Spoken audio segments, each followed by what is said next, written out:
আজকে চলুন আপনাদেরকে নিয়ে যাই এমন এক আধ্যাত্মিক পরিবেশে যার নাম দক্ষিণেশ্বরের আদ্যাপীঠের সঙ্গে ওতপ্রোতভাবে জড়িত।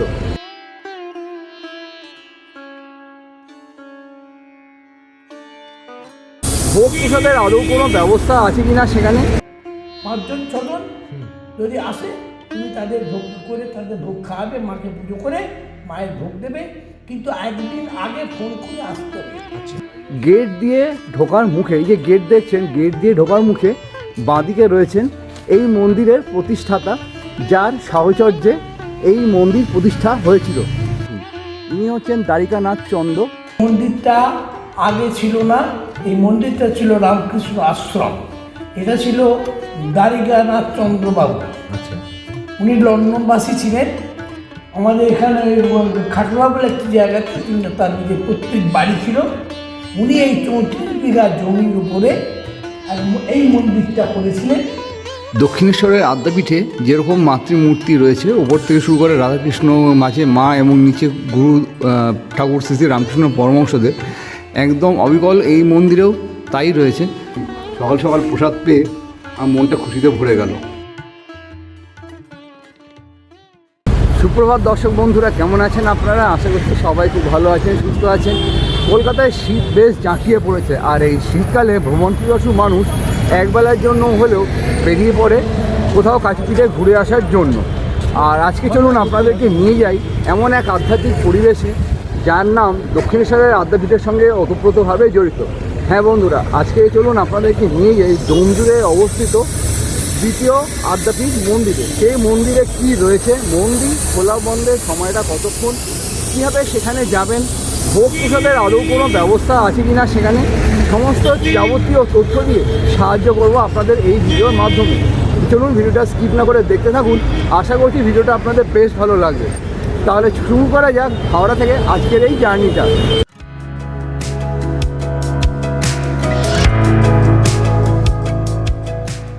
আমাদের যাওয়ার কথা ছিল ট্রেনে করে হাওড়া আমতা লোকাল ধরার কথা ছিল, কিন্তু ট্রেনটায় এইখানে অত্যধিক মাত্রায় লেট থাকায় আমরা সিদ্ধান্ত নিয়েছি বাসে যাবো। বাসে করে যাওয়া যায় ডোমজুড় অবধি। চলুন আপনাদেরকে দেখাই বাসে করে আপনারা কী করে যাবেন ডোমজুড়ে দ্বিতীয় আদ্যাপীঠ মন্দিরে। চলুন তাহলে যাওয়া যাক। তো আমরা এখন ট্রেনের পরিবর্তে বাসে যাব। আমরা এখন যে রাস্তা ধরে হাঁটছি হাওড়া স্টেশনের, এই হাওড়া স্টেশন, তার হাওড়া স্টেশনের পাশ দিয়ে এই যে রাস্তা যাচ্ছে, এদিকে এগিয়ে গেলে আমরা পৌঁছে যাব যে বাস যেখান থেকে ছাড়ে ডোমজুড় যাওয়ার, সে বাস ধরবো। বাস ধরে আমরা চলে যাব ডোমজুড় মন্দিরে। এই যে বাসটা দেখছেন, ডোমজুড় হাওড়া লেখা রয়েছে, এই বাসটা করে আজকে আমরা চলে যাব ডোমজুড়ে, যেখানে রয়েছে দ্বিতীয় আদ্যাপীঠ মন্দির।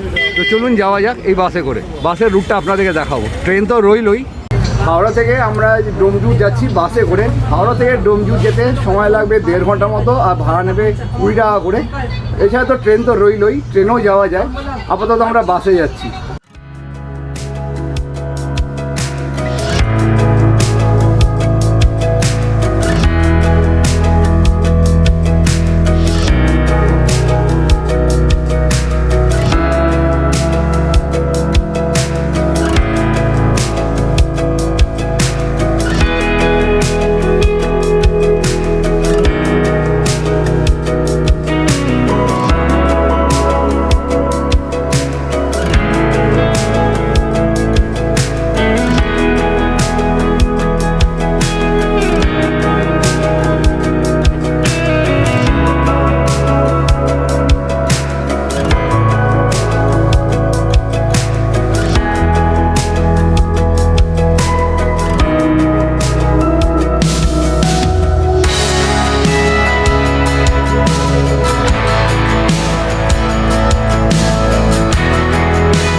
তো বন্ধুরা, আমরা এখন চলে এসেছি হাওড়া থেকে বাস জার্নি করে ডোমজুড় বাস স্ট্যান্ডে এসেছি। বাস স্ট্যান্ড থেকে একটা ম্যাজিক গাড়ি পেয়েছি, ব্যাংকিং গাড়ি করে আমরা পৌঁছে গেছি 1 নম্বর পোল। এইটা হলো 1 নম্বর পোল। আবার 1 নম্বর পোল থেকে আমরা এবার যে এই রাস্তাটা গেছে দেখছেন, এই রাস্তা ধরে কিছু দূর এগিয়ে যাব। কিছু দূর এগিয়ে গেলে আমরা মন্দিরে পৌঁছে যাব। চলুন আপনাদের দেখাচ্ছি স্টেপ বাই স্টেপ। তো বন্ধুরা আপনারা দেখছেন এই যে রাস্তাটা, এই রাস্তায় আমরা ওই পারটায় নেমেছি। ওই পারে এই যে রাস্তা ধরে এসছি, এই রাস্তা ধরে আমাদের একটা কাঠের পোল পেরোতে হবে। এই যে দেখছেন কাঠের একটা পোল রয়েছে, এই পোলটা ধরে রাস্তার ওই পারে আমরা যাব। ওই পারে গিয়ে কোন দিকটায় যাচ্ছি সেটাই আপনাদের স্টেপ বাই স্টেপ দেখাবো। আপাতত আমি এই দেখুন কাঠের একটা পোল, এই পোলটাকে আমরা ক্রস করছি। এখনও মানে আমাদের এই পশ্চিমবঙ্গে এরকম কাঠের পোল দেখা যায়, মানে বেশ এটা অদ্ভুত লাগলো এটা কাঠের পোলটা দেখে। আর এই আমরা ক্রস করে চলে এলাম, এই কাঠের পোলটা পুরো ক্রস করে চলে এসে ওইদিকে সোজা যাবো, ওইদিকে এই মন্দিরটা রয়েছে। চলুন আপনাদের দেখাচ্ছি। আমাদের দেখো আরেকটা কথা বলে রাখি, এই যে ডান দিকে যে রাস্তাটা যাচ্ছে, এই রাস্তা বরাবর যদি আমরা আসতাম, এই রাস্তাটা যাচ্ছে মেন রোডের দিকে। মেন রোড থেকেও কিন্তু ডাইরেক্ট টোটো রিজার্ভ করে মন্দির অবধি পৌঁছানো যায়। আমরা যেহেতু হেঁটে যাচ্ছি, আমরা এখন এই বাঁ দিক রাস্তা বরাবর এখন হেঁটে যাবো। চলো। আচ্ছা, এইখানে একটা মন্দির আপনারা দেখছেন, এই মন্দিরের পরিসরটা একবার দেখুন, কত সুন্দর করে গাছপালা দিয়ে সাজানো। এই মন্দিরটা এখনও তৈরি হয়নি, কাজ চলছে। কাজ যখন শেষ হয়ে যাবে বেশ অসাধারণ লাগবে। এখনই কত সুন্দর লাগে, একবার দেখুন আপনার মন্দিরটা।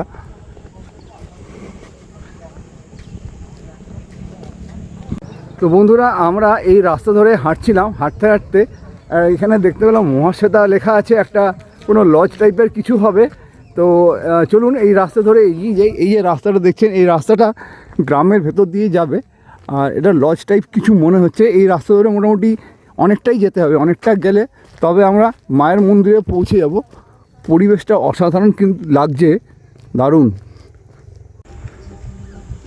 এই রাস্তা ধরে আমরা আসছিলাম, একবার এটা এই জায়গাটা দেখুন কত সুন্দর লাগছে। আর গ্রামের পরিবেশে এলে এই জিনিসগুলো বেশ দেখা যায়। দেখুন গাছ ভর্তি কুল হয়েছে, আর সামনে যেহেতু সরস্বতী পুজো, এই জিনিসগুলো অসাধারণ লাগে। গাছ ভর্তি কুল দেখুন একবার। আর সামনেই দেখছি কিছু লোকজন আসছে গ্রামের মধ্য দিয়ে।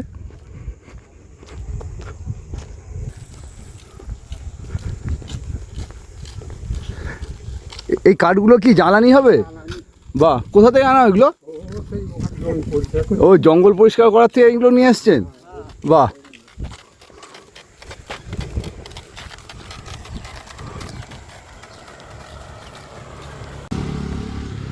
তো বন্ধুরা আপনারা দেখছেন এই যে গ্রামের রাস্তা ধরে হাঁটতে হাঁটতে আমরা পৌঁছে গেছি আদ্যা মায়ের মন্দিরে। আর এই সামনেই রয়েছে মন্দির, এখান থেকে দেখতে পাচ্ছি যা মন্দিরটা দেখা যাচ্ছে। মন্দিরটা অপরূপ সুন্দর, আপনাদের সবটাই দেখাবো। মন্দিরে ঢোকার মুখে এখানে মায়ের একটা ছবি দেখতে পাচ্ছি, দেখুন এখানে আদ্যা মায়ের একটা ছবি রয়েছে, এবং এখানে রয়েছে দক্ষিণেশ্বর রামকৃষ্ণ সংঘ আদ্যাপীঠ, অ্যাড্রেসটাও এখানে দেওয়া রয়েছে। আর এই হচ্ছে মায়ের মন্দিরের মূল তোরণ, দেখুন। এখানে একটা ব্যানার দেওয়া রয়েছে, ব্যানারে যা ডিটেলস রয়েছে আপনারা চাইলে আমার ভিডিওটা পজ করে নিয়ে দেখে নিতে পারেন কী লেখা রয়েছে। আর এই আমরা মন্দিরের তোরণ দিয়ে প্রবেশ করে গেলাম। প্রবেশ করতেই এখানে রয়েছে দ্বারিকানাথ চন্দ্রর একটা মূর্তি। আর এইখানে দেখুন মন্দিরটা রয়েছে, মন্দিরে এখানে রয়েছে শিব ঠাকুরের একটা মূর্তি। জয় ভোলেনাথ, দেখুন একবার। মুখ্য তোরণ দিয়ে প্রবেশ করা মাত্রই এখানে তো রয়েছে শিব ঠাকুরের একটা মূর্তি এবং শিব ঠাকুরের একটা মন্দির। মন্দিরে এই হচ্ছে মূল মন্দির, আর মূল মন্দিরে এখানেই বিরাজ করছেন আদ্যা মা।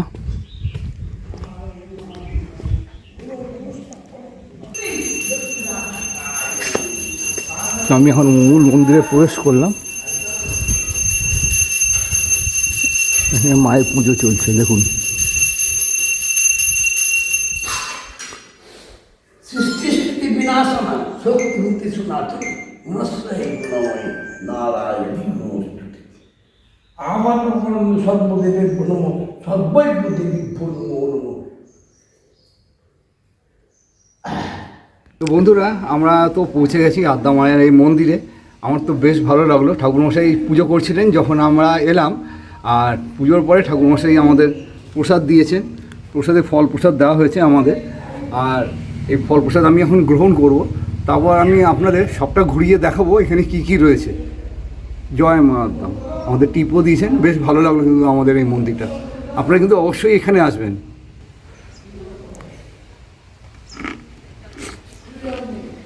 বাহ, বেশ ভালো। এই সকাল সকাল প্রসাদ পেয়ে আমার মনটা খুশিতে ভরে গেল।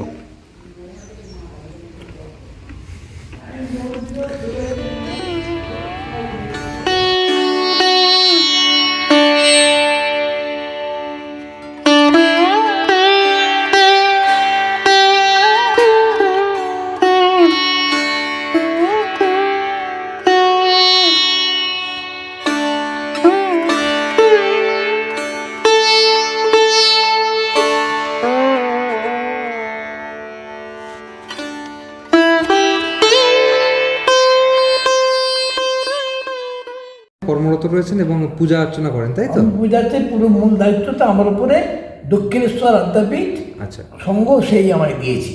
আচ্ছা, আপনি কত বছর ধরে আমি এখানে এখানে 2.5 বছর ধরে আছি। 2.5 বছর ধরে আছেন? হ্যাঁ, 23 সাল থেকে, জুন মাসে 23 সাল থেকে আছি। আচ্ছা আর এই মন্দিরটা আগে ছিল না, এই মন্দিরটা ছিল রামকৃষ্ণ আশ্রম। এটা ছিল দ্বারিকানাথ চন্দ্রবাবু। আচ্ছা উনি লন্ডনবাসী ছিলেন। আমাদের এখানে খাটলা বলে একটি জায়গাতে তার নিজের প্রত্যেক বাড়ি ছিল। উনি এই 34 বিঘা জমির উপরে এই মন্দিরটা করেছিলেন এবং রামকৃষ্ণ আশ্রমের দীক্ষা নিয়ে রামকৃষ্ণের পূজা আর্চা করতেন। একজন মহাদাস থাকতেন, তার নাম দেবেন্দ্রনাথ কোলে, যাই দেবেন্দ্রনাথ। আচ্ছা, উনি থাকতেন। তো উনি এখনও আছেন। যাই হোক, এই 34 বিঘা জমিটা উনি মৃত্যুকালে মারবার সময়ে ভাবছিলেন যে কী করবো খুব চিন্তান্বিত হয়ে পড়েছিলেন। তারপর হঠাৎ উনি ঠিক করলেন যে এই মন্দিরটা আমি দক্ষিণেশ্বর রামকৃষ্ণ সংঘ আদ্যাপীঠকে এটা আমি দান করব। আচ্ছা, সেই একটা দিন ঠিক করে ওনাদের খবর দিলেন।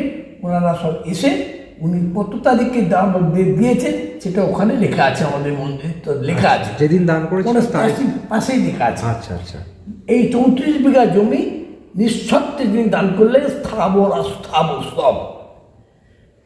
সেই থেকেই এই মন্দির আবার নতুন করে আমরা মানে আমাদের আদ্যাপীঠ ট্রাস্টি তারাই এই সুন্দর করে একটি মন্দির তৈরি করলেন এবং মাকে এনে বসালেন। আচ্ছা, বাবার এইটাই। আর এই মা তো অনেক দিন এসেছিলেন দক্ষিণেশ্বরে। আমাদের এই অন্নদা ঠাকুর মহাশয়, উনি সোমনাথ এসে মাকে পেয়েছিলেন ইডেন গার্ডেন থেকে। ওখান থেকে এনে মাকে বাড়িতে রেখেছিলেন। তারপর মা সোমনাথ এসেছিলেন যে না, এটা তুমি আমাকে বিসর্জন দিয়ে তুমি আমার ছবি রাখতে পুজো করো। ওনাকে বিসর্জন দেওয়া হলো, দিয়ে উনি ওই ছবি নিয়ে গিয়ে মায়ের প্রতিষ্ঠা করলেন কোথায়? দক্ষিণেশ্বরে আদ্যাপীঠে ওখানে দিলেন আদ্যা মাকে। সেই থেকে কত সালে দিয়েছে আমার মনে নেই, ওখানে বলতে পারবো না আমি এসেছি কি নেই। যাই হোক, আর এই হচ্ছে ঘটনা। আর আমার ঘটনাটা বলে দিই। আমার স্ত্রী মারা যাওয়ার 23 সালে মারা যাওয়ার পর ফেব্রুয়ারি মাসে আমি 4 মাস পর আমাকে ঈশ্বর মা আদ্যা মা আমাকে ছদ্মবেশে এসে স্বপ্ন দিচ্ছেন যে তুই বাবা আমার কাছে চলে আয় সংসার ছেড়ে দিয়ে। তাই আমি সেই সংসার ছেড়ে দিয়ে আদ্যাপীঠে গেলাম। ওনাদের বললাম, ওরা আমাকে আনন্দ করে বললেন না ঠাকুরমশাই, আমরা আদ্যা মায়ের করেছি সেটা ব্রাঞ্চ, সেটা ডোমজুড়ে উত্তর ঝাপুরদায়। আপনি সেখানে গিয়ে মূল পুরোহিত হিসেবে আমরা আপনাকে ওখানে প্রতিষ্ঠা করছি, আপনি যান। তো এই জমি আমি ভিত পুজো করেছিলাম, করে আমি এই যে এলাম। সেই ক্ষেত্রে আমি এখন আছি, বাড়ি আমি যাই না। মায়ের পূজা আচ্ছা নিয়ে আমি আনন্দ আছি, সুন্দর আছি। মা আমার ভালো লাগছেন। আদ্যাপীঠের যে বিবেক মহারাজ, তিনি এই ট্রাস্টটার মূল পরিচালক।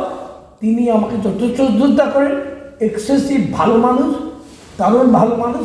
তিনি আমাকে ডাকেন বা পরিচালনা করেন। আচ্ছা। উনি যা বলবেন আমি সেটাই করবো। আচ্ছা। ওনার কথা অন্যতা হবে না, এই হচ্ছে ব্যাপার। আচ্ছা, ধন্যবাদ। আচ্ছা, মন্দির খোলা বন্ধের সময়টা কত? খোলা বন্ধের সন্ধ্যা হচ্ছে আমি সকাল 6:30-7টায় খুলে দিই, তারপর সারাদিন খোলা থাকে। এই পুজো হয়ে গেল, এখন 12টা 10 হচ্ছে, পুজো হয়ে গেল, আমি মিনিমাম 1:30 অবধি খুলে রাখবো মন্দিরটা। আচ্ছা আমার মায়ের ভোগ হয়ে গেল, 11টার মধ্যে মাকে ভোগ দেবো আমি। আচ্ছা লোকজন এলে সেই ভোগ সবাই মিলে খায়, আর যেদিন লোকজন আসে না সেই মায়ের ভোগটা আমি সেবা করি। আচ্ছা তা যাই হোক, ঠিক আছে, এইভাবে চলাবে। আর আমি বন্ধ করে দিই 1:30টায়, আবার খুলবো আমি 4টের সময়। দায়িত্ব, মন্দির খোলার দায়িত্ব, আলো নেভানো, আলো জ্বালানো, পুরো দায়িত্বটা উনি আমার উপরে দিয়েছেন। আমি পরিচয় করি, আমি নিজের ওনার কথা মতোই কাজ করি। আচ্ছা, আরেকটা আমি প্রশ্ন করবো আপনার কাছে। ধরুন কলকাতা থেকে কোনো ভক্তরা এখানে আসছেন মন্দির দর্শনের জন্য, মায়ের দর্শনের জন্য, ধরুন সকাল সকাল আসছেন, সেই ক্ষেত্রে আপনার যে নাম্বার রয়েছে আমার কাছে, সেটি ধরুন আমি আমার ভিডিওতে যদি দেই, ভক্তরা আসার আগে যদি আপনাকে জানান যে তারা ঠিক কতজন আসছেন, সেই ক্ষেত্রে কি কোনো রকম প্রসাদের, অন্ন প্রসাদের ব্যবস্থা কি হয়ে যেতে পারে? অবশ্যই আছে, আমি বলে দিই। আমার যেহেতু আমি একা রান্না করি, একা সব করি, আমার রান্নার প্রশাসন আর এটা বাসন কোসন বেশি বড় নয়, যার জন্য আমাকে ওখান থেকে মহারাজ বলেছেন 5-6জন যদি আসে তুমি তাদের ভোগ করে, তাদের ভোগ খাওয়াবে, মাকে পুজো করে মায়ের ভোগ দেবে। কিন্তু একদিন আগে ফোন করে আসতে হবে। আচ্ছা। যেদিন আসবে তার একদিন আগে আমাকে ফোন করবে আমার নাম্বারে, ফোন করে ঠাকুর যাচ্ছি আমরা 5জন কি 6জন, এই 5-6জন ম্যাক্সিমাম। আচ্ছা। 10-12জন পারবো না, আমার সেরকম পাত্র নেই। বুঝতে পেরেছি। আর আমি একা রান্না করি, আমার বড় ওভেনও নেই। আচ্ছা। আমার এইসব সমস্যাগুলো আছে। উনি বলেছেন এখন নয়, তুমি এখন অল্প অল্প করে করো, আর 80 টাকা করে দিতে হবে আচ্ছা মায়ের ভোগের সেবার জন্য। আচ্ছা ভোগ খেয়ে আনন্দ করে বাড়ি যাবে। আচ্ছা আচ্ছা, ঠিক আছে, অনেক অনেক ধন্যবাদ। ঠিক আছে, ধন্যবাদ। উনি আমাদের এটা দান করে দিয়েছিলেন রামকৃষ্ণ আশ্রম। সেই আশ্রমের রামকৃষ্ণদেব আছেন, বিবেকানন্দ আছেন, আর বিবেকানন্দ আছে, আর সারদা দেবী আছে, আর ভবতারিণী মায়ের ছবি আছে, ফটো আচ্ছা। বাঁধানো ছবি ওইটা। আর সামনে হচ্ছে মায়ের ওই যে শ্রী রাধাকৃষ্ণ, উনি প্রেম দিচ্ছেন, যে মানে প্রেম লেখা আছে। হ্যাঁ, প্রেম লেখা রয়েছে। আচ্ছা, তারপর হচ্ছে মা আদ্যা মা আমার মাঝখানে আছেন, জ্ঞান এবং কর্ম অধিকারী হয়ে। তার নিচে আছেন ওই গুরুদেব, অর্থাৎ রামকৃষ্ণদেব। হ্যাঁ, গুরুদেব আছেন। গুরুদেবের বাঁদিকে আছেন সারদা মা এবং ওই অন্নদা ঠাকুরের স্ত্রী মণিকুন্তলা দেবী। আর ওই ওই গুরুদেবের ডান দিকে আছে অন্নদা ঠাকুর আর স্বামী বিবেকানন্দ। এই আমাদের মন্দিরের মূল কাঠামো। তার উপরেই মা বিরাজ করছেন।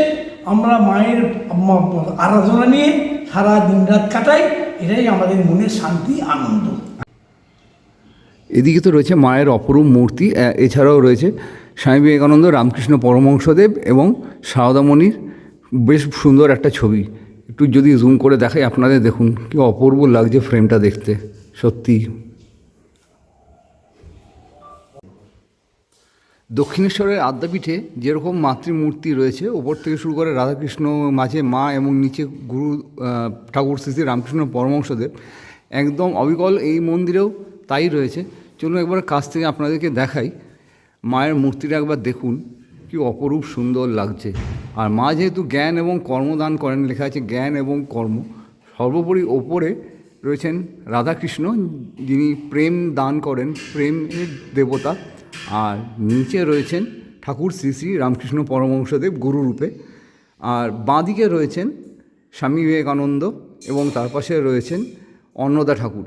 আর এখানে স্বামী বিবেকানন্দ, রামকৃষ্ণ পরমহংসদেব এবং সারদামণির একটা ফটো ফ্রেম রয়েছে। আর একটু যদি ডান দিকে ক্যামেরাটা ঘোরাই, ডান দিকে বিরাজ করছেন সারদামণি এবং অন্নদা ঠাকুরের স্ত্রী মণিকুন্তলা দেবী। চলুন আপনাদেরকে একটু পিছিয়ে এসে দেখাই। দেখুন কত সুন্দর ফ্রেমটা, অপূর্ব একটা ফ্রেম আপনাদের সঙ্গে শেয়ার করছি। মন্দিরের গঠনশৈলীতে যদি আমি আসি, গঠনশৈলীতে বেশ সুন্দর লাগছে দেখতে। আর ওপরে 3টে চূড়া দেখতে পাচ্ছি, ডান দিকে এবং বাঁ দিকে দুটো বড় বড় চূড়া রয়েছে। এবং এই যে মাঝের যে চূড়া, সেখানে লেখা আছে ওং মা, একটা পদ্ম ফুলের ওপরে। একটু জুম করি তাহলে আপনারা বুঝতে পারবেন। দেখুন, অপরূপ সুন্দর মন্দির। আর এই তো হলো মন্দিরের প্রবেশদ্বার।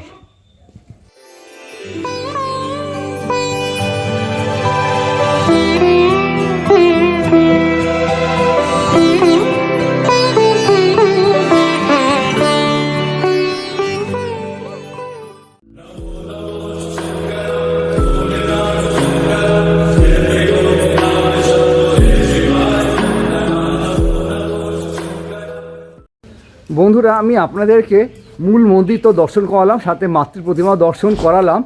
গেট দিয়ে ঢোকার মুখে, এই যে গেট দেখছেন, গেট দিয়ে ঢোকার মুখে বাঁদিকে রয়েছেন এই মন্দিরের প্রতিষ্ঠাতা, যার সাহচর্যে এই মন্দির প্রতিষ্ঠা হয়েছিল। চলুন আপনাদেরকে তার দর্শনটা করাই। এ দেখুন, ইনি হচ্ছেন দ্বারিকানাথ চন্দ। জন্ম 2/2/1930 এবং মৃত্যু 19/11/2021। এখানে ওনার একটা মূর্তি রয়েছে এবং নিচে তার স্মৃতিফলকটা দেওয়া রয়েছে। এবার আপনাদেরটা দেখিয়ে দিই।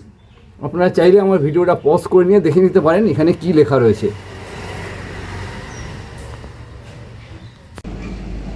তো বন্ধুরা, আপনারা দেখছেন এই হলো মূল মন্দির। মূল মন্দির থেকে বেরিয়ে এলে এটা অত সুন্দর একটা পুকুর ঘাট চোখে পড়লো, যার পুকুর ঘাটের দুই পাশে দেখছি তুলসী মঞ্চ রয়েছে এবং সেখানে তুলসী গাছ রয়েছে। আর পুকুরটা একবার দেখুন, কি অপূর্ব লাগছে। আর গ্রামে এরকম জিনিস চোখে পড়লে সত্যি মনটা ভরে যায়। গাছপালায় ভর্তি, দেখুন আম, কাঁঠাল, নারকেল, সমস্ত গাছগাছালিতে ভরা। অসাধারণ লাগছে দেখতে। আপনাদের কীরকম লাগছে আপনারা কিন্তু কমেন্ট করে জানাবেন। এনাদের এই মন্দির টোটাল 34 বিঘা জমির ওপর রয়েছে। এছাড়াও এনাদের চাষবাসেরও কিছু জমি জমা রয়েছে। চলুন আপনাদের সেই জায়গাটাও নিয়ে যাই। এই যে এই জায়গাটা দেখছেন, এইখান দিয়ে চলে গেলে চাষের যে জায়গাটা, সেটা আপনাদেরকে দেখাতে পারবো। আমি এখন এগিয়ে চলেছি, আপনাদেরকে এই জায়গাটা দেখাবো। গেটটা দেখুন একবার, অসাধারণ নির্মাণ শৈলী। আর দেখুন, বিঘে বিঘে এদের জমি রয়েছে, চাষবাস করছে। একটু দূরে আপনাদের জুম করে দেখাই, চাষি ভাইরা এখানে কাজ করছেন। দেখুন,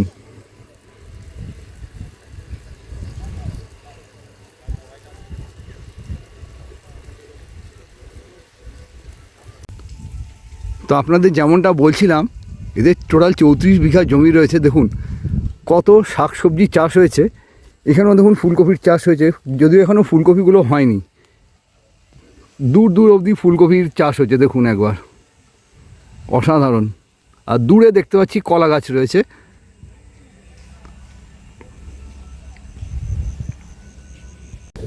বন্ধুরা, আমার পেছনে বিল্ডিংটি দেখছেন তৈরি হচ্ছে, কাজ চলছে, যেখানে এই মন্দিরে ভক্ত নিবাস তৈরি হচ্ছে। ইন ফিউচারে যদি কোনো ভক্ত এখানে এসে থাকতে চান, থাকলেও থাকতে পারেন। চলুন আপনাদের একবার দেখিয়ে দিই। এ দেখুন, একটা বাড়ি তৈরি হয়েছে। আর ঘরগুলো আমি ঢুকে দেখলাম, বেশ অনেকটা স্পেসিয়াস ঘর।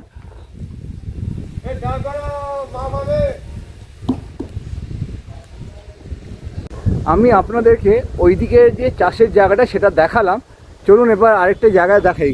এত সুন্দর গাছগাছালিতে ভরা জায়গাটা, আম, কাঁঠাল ইত্যাদি প্রভৃতির প্রচুর গাছ রয়েছে দেখুন। আর এখানে দেখতে পাচ্ছি সর্ষের গাছ হয়েছে, সর্ষের চাষ হয়েছে এগুলো। আর চলুন আস্তে আস্তে করে আপনাদেরকে বাগানটা বা চাষের যে জমিটা আপনাদেরকে দেখাই। এত সুন্দর মনোরম পরিবেশ, গাছগাছালিতে ভরা। আর আপনারা যদি এই জায়গায় আসেন আর গ্রামের ফ্রেশ ওয়েদারে, আপনাদের মন একদম ভালো হয়ে যাবে। জাস্ট দেখুন।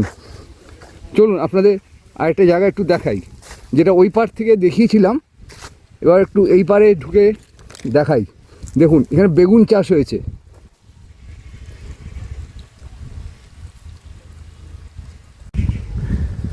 তো আমি যত এগিয়ে যাচ্ছি, এখানে প্রচুর আম গাছ, নারকেল গাছ ভর্তি। আর সাইডে কিছু কিছু পেঁপে গাছও আমি দেখতে পাচ্ছি। অসাধারণ জায়গা। এরকম জায়গায় এলে সত্যি বাড়ি ফিরতে ইচ্ছা করে না। এত ফ্রেশ ওয়েদার, শরীরের পক্ষে অত্যন্ত স্বাস্থ্যকর এবং সুন্দর মনোরম পরিবেশ। দেখুন একবার পরিবেশটা। ওইদিকেও কিছু জমিতে চাষবাস হয়েছে।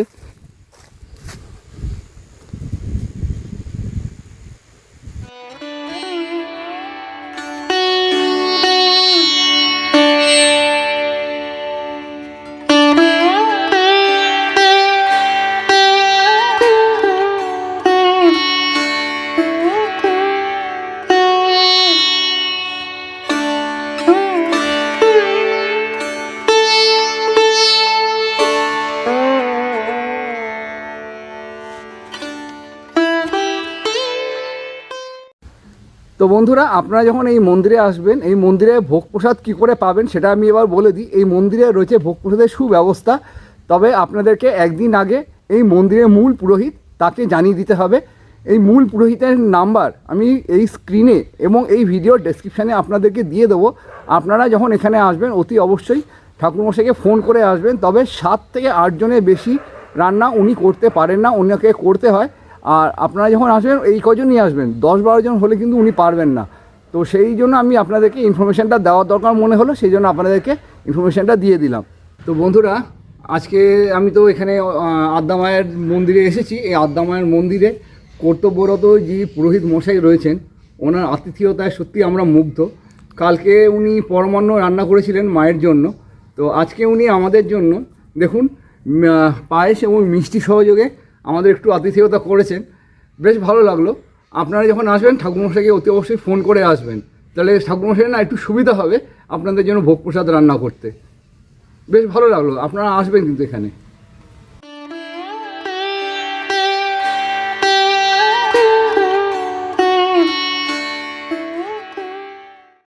তো ফাইনালি দর্শক বন্ধুরা, আজকের ভিডিওর মাধ্যমে আমি আপনাদেরকে ডোমজুড়ের দ্বিতীয় আদ্যাপীঠ মন্দির ও তার আধ্যাত্মিক পরিবেশ সমস্ত তথ্য দিয়ে সাহায্য করেছি।